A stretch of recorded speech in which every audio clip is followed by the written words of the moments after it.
Para conversarmos sobre a habilidade 19, vamos falar um pouco sobre linguagem. E para começar, imagine o seguinte: é um dia de semana qualquer, você está com a sua família na cozinha, jantando. E depois que terminaram, como sempre fazem, vão para a sala e você liga a TV para ver aquela série, que sempre repete vários episódios, mas mesmo assim você adora. Só que imediatamente seu avô, que está passando uns dias com vocês, diz: "Ei, agora é a hora do Jornal Nacional." Você entende a indireta e, a contragosto, coloca no canal do jornal. Quando começa, todos percebem que William Bonner está com uma camisa do São Paulo e inicia dizendo: "E aí, negada, hoje tem final do Paulistão e não tem pra ninguém." E aí, dá pra adivinhar qual foi a reação? O que vocês comentaram? Talvez você não saiba, mas isso tudo tem a ver com linguagem.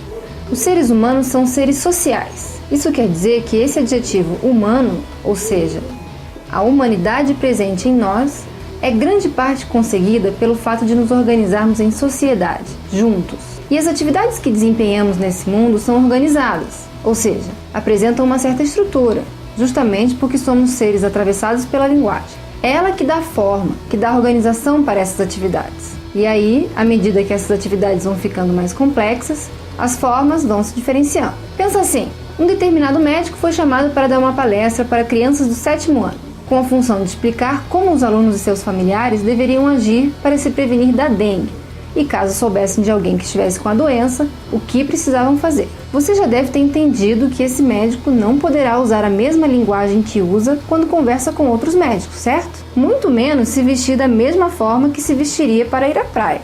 E também fazer os mesmos gestos e expressões que faz quando está em um estádio de futebol e seu time foi prejudicado pela arbitragem. Ou seja, a atividade que esse médico irá desenvolver requer uma linguagem específica, levando em conta o conteúdo da sua mensagem e as características do público que ouvirá sua fala. Para isso, não é só a linguagem verbal que deve estar adequada, mas também as outras linguagens: corporal, com gestos e expressões, e a do vestuário. Cuidado com a escolha da roupa que ele irá vestir. Por isso que não podemos dizer que a linguagem é só a falada ou a escrita, porque temos várias: pintura, escultura, TV, rádio, gestos, dança, teatro e tantas outras. Tudo isso é linguagem. Agora, pensa só na linguagem verbal e escrita. Para dar conta de todas as possibilidades de atividades humanas que existem, muitos modelos de textos precisaram e precisam a todo momento serem criados. Chamamos esses modelos de gêneros textuais. A capa de revista, por exemplo, é um gênero. Quando pensamos em um tema e observamos como essas capas são produzidas para abordar esse tema,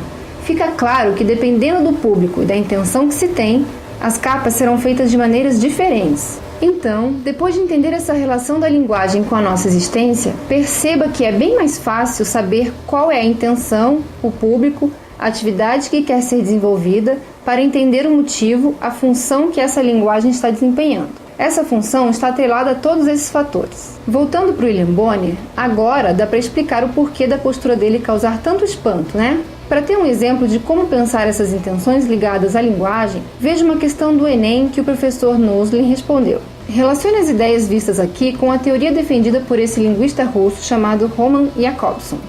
Iremos agora fazermos uma análise de algumas questões do Enem, especificamente a questão 121 do Enem 2012. Ok? Ela contempla a habilidade 19 da área 6 de códigos de linguagem.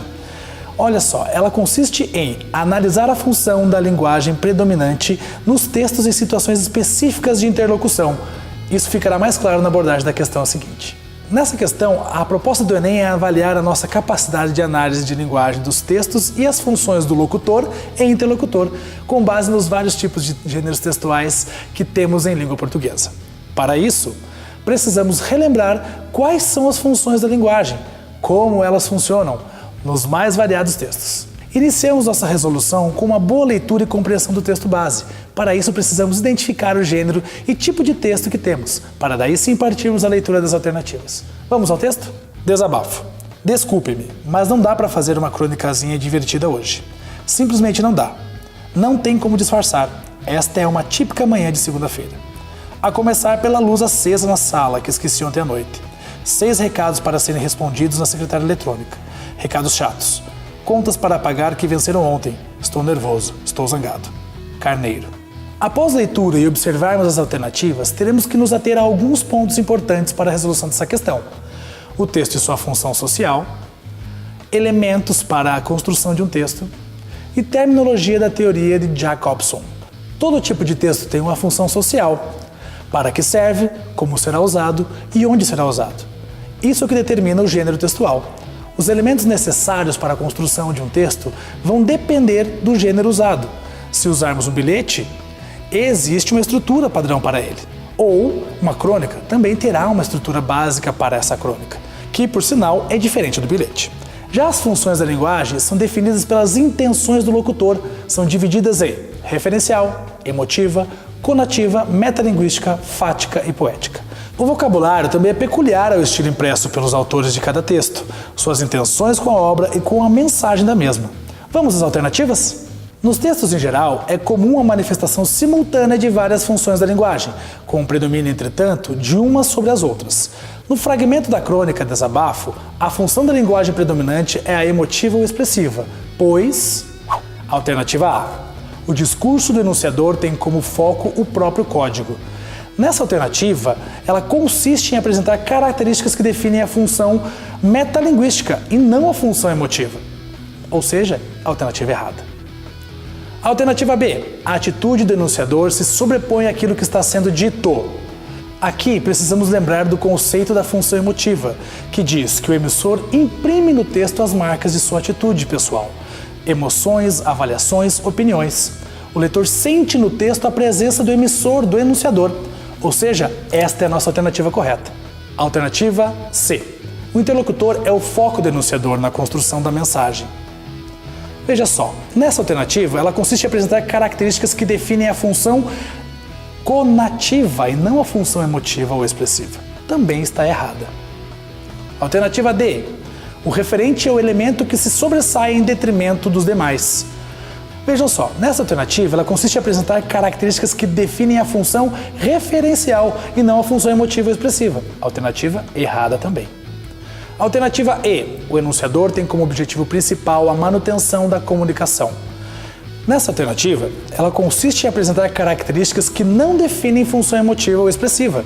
E ainda não se pode inferir que o autor do texto quer fazer a manutenção dessa comunicação.